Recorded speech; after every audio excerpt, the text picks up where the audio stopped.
Alors nous sommes avec Samira, pardon ton prénom, Samira El Kefi, qui est chef de chantier à la Fédération Wallonie-Bruxelles. Et on va parler de la fameuse stratégie numérique pour l'éducation, puisqu'il y a un plan jusqu'en 2030 de déploiement d'une stratégie pour accompagner le numérique en éducation.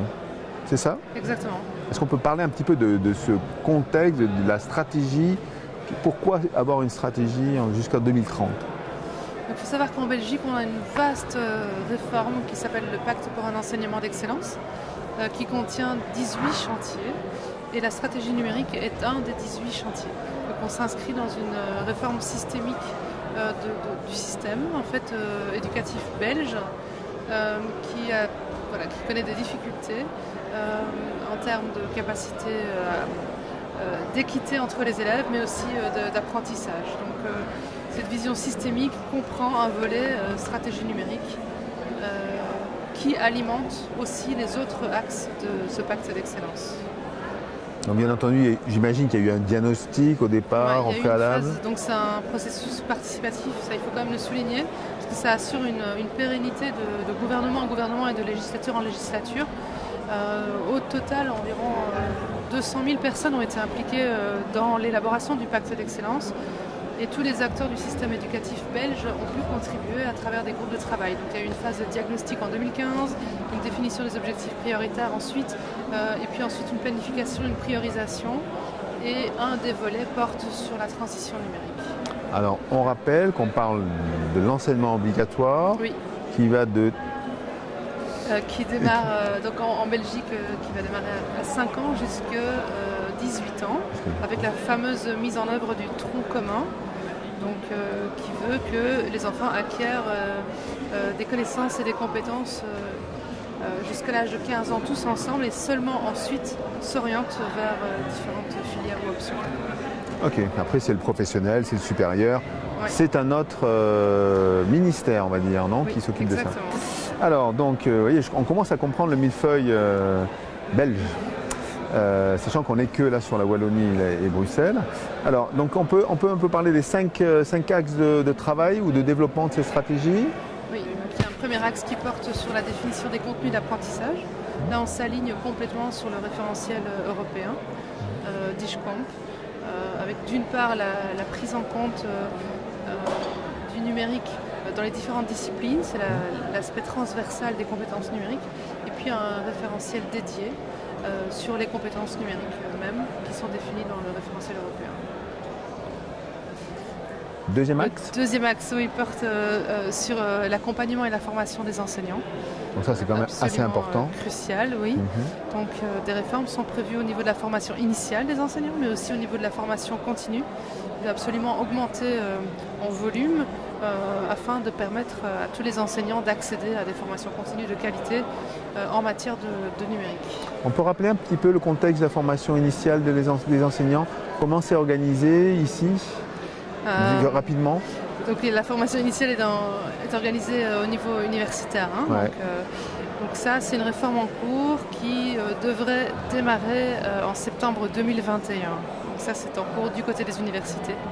La formation continue, elle est dispensée d'une part par l'Institut de formation continue, qui est un institut qui dépend de la Fédération Wallonie-Bruxelles, et d'autre part par les réseaux d'enseignement qui ont aussi un volet formation continue. Donc on a vraiment besoin en Belgique d'augmenter l'articulation entre les différents acteurs, les différents niveaux décisionnels et de mutualiser nos forces.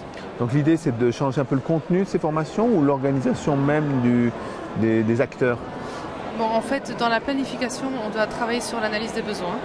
On sait qu'il y a un besoin criant de formation continue et que la quantité, déjà, doit augmenter. Donc l'offre en quantité doit augmenter et bien sûr en qualité aussi. Et donc l'analyse des besoins est en cours, ça fait partie de la stratégie. La stratégie a été votée il y a 1 an. On est en phase de démarrage. Il y a déjà des premiers produits qui sont tangibles et d'autres qui sont en phase de préparation. D'accord. Alors, un troisième axe sur l'équipement, parce que c'est quand même aussi utile en matière de numérique. Ouais, donc là, il y a pas mal d'expériences sur lesquelles on peut s'appuyer, on peut rebondir. La stratégie vise d'une part de s'entendre entre tous les acteurs sur un équipement minimal dans chaque classe et d'autre part sur des critères d'octroi d'un équipement complémentaire qui serait lié au projet pédagogique d'une équipe éducative ou d'un établissement à part entière. Et donc s'entendre sur ces critères, ça va se faire au sein du CINE. CINE, c'est une abréviation pour Comité interréseau du numérique éducatif, qui est un nouvel organe qui va se mettre en place et qui va rassembler tous les acteurs, parce qu'en Belgique ils sont nombreux, tous les acteurs impliqués dans le numérique pour s'entendre sur un plan numérique au niveau des établissements. Parce qu'en Belgique c'est un de nos défis, c'est-à-dire qu'il y a de gros écarts d'une école à l'autre, d'un acteur à l'autre, et donc on voudrait s'entendre sur une vision intégrée, commune, cohérente en matière d'équipement. En matière d'équipement des écoles, quand on parle de numérique, on parle d'Internet, donc de réseau, donc de raccordement Internet. Est-ce que ça fait aussi partie du plan, hein, comme en France, par exemple, le raccordement des établissements à la fibre optique est nécessaire avant le déploiement de fameux espaces numériques de travail, hein, qui prend beaucoup de ressources réseau.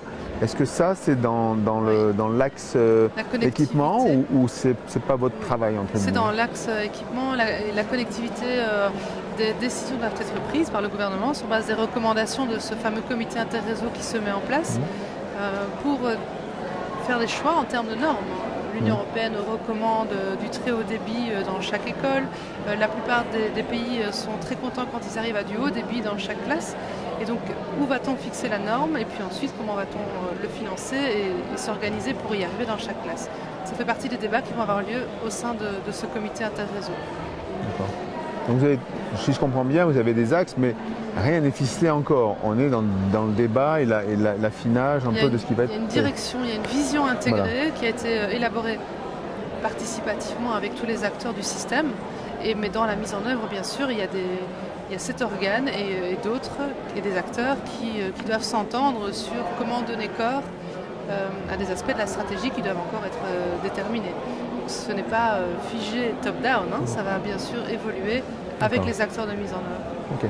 Donc quatrième axe, j'ai déjà vu quelqu'un ce matin qui m'a parlé du projet e-class. Oui, tout à fait. Donc on est sur le partage, la communication et la diffusion des savoirs, des contenus. Des ressources, avec un accent sur les ressources éducatives libres bien sûr et la mise à disposition des ressources.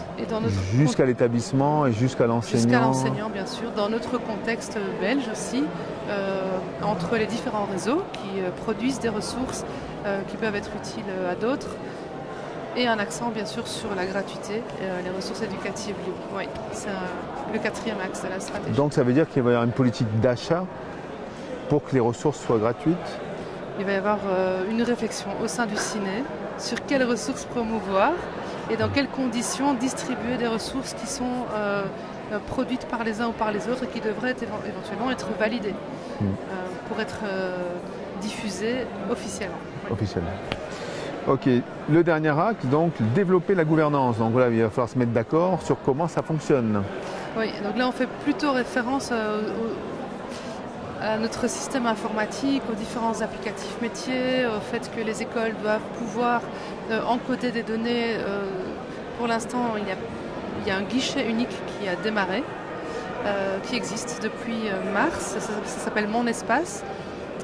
Mais c'est donc assez récent et donc les applicatifs métiers doivent être progressivement intégrés. Un décret existe, il s'appelle le décret sur la gouvernance numérique. Il vient d'être voté, il est en vigueur depuis quelques semaines et ce décret pose le principe d'espace de travail numérique professionnel destiné aux enseignants, aux chefs d'établissement, au réseau et certains étant aussi accessibles aux parents. Donc ce décret vient d'être voté, il doit prendre forme. Donc une réflexion un peu comme celle qui a eu lieu en France sur les espaces numériques de travail pour raccorder tous les acteurs de cette communauté sur un angle administratif, suivi de l'élève sur les différentes années. Oui, tout à fait. On va s'inspirer bien évidemment de ce qui se fait ailleurs. Oui. Donc jusqu'en 2030. Horizon 2030, pour mettre en œuvre toute la stratégie numérique. On vient de citer quelques exemples d'actions prioritaires. Il y en a une bonne soixantaine qui doivent prendre corps et bien sûr tout en restant dans cette logique qui est celle du pacte d'excellence, c'est-à-dire une réforme portée par les acteurs de terrain. Qu'est-ce qui va être le plus compliqué pour le déploiement là, jusqu'en 2030 à votre avis? Et puis on arrêtera là, je ne vais pas trop vous mouiller parce qu'effectivement c'est un chantier colossal, donc forcément c'est compliqué. Mais à votre avis, sur ces 5 axes, qu'est-ce qui va être le plus compliqué à mettre en œuvre? À court terme, en tout cas, en termes de défis, c'est vraiment s'entendre entre acteurs institutionnels qui dépendent de politiques différentes, qui dépendent de ministres différents, qui ont des objectifs différents. Et donc de rassembler tous les acteurs autour d'objectifs communs qui sont maintenant clairement définis dans une vision intégrée. Voilà, le mode de collaboration, c'est la première chose à mettre en place pour y arriver. Ouais. Le pilotage, il est co-piloté ce programme par les différents acteurs ou c'est la Fédération Wallonie-Bruxelles qui a pris l'initiative et qui va demander à des partenaires? Il est copiloté. Oui.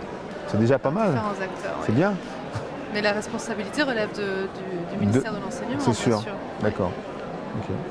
Eh bien, on y va un peu plus clair. Eh bien, bon courage. Merci. Parce que ça va être un gros chantier. Oui, effectivement. Donc vous êtes chef de chantier, ça tombe très bien. Merci Samira. Merci.